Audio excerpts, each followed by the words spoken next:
Talvez o teu problema não é financeiro e nem administrativo. Talvez o teu problema é falta de entendimento dos princípios que a gente encontra na palavra e numa cultura que é milenar, que é a cultura judaica. Eu não sei se você sabe, mas 0,03% da população mundial são de judeus. E, no entanto, eles são cerca de 30% dos milionários do mundo inteiro.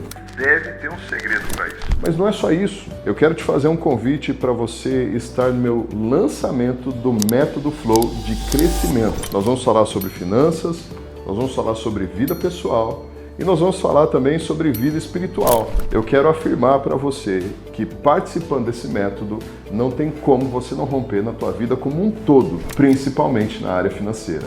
Porque grandes chaves de revelação nós encontramos quando a gente acessa as portas corretas. E eu quero te entregar chaves para esse dia. Então se inscreva, faça parte do Método Flow.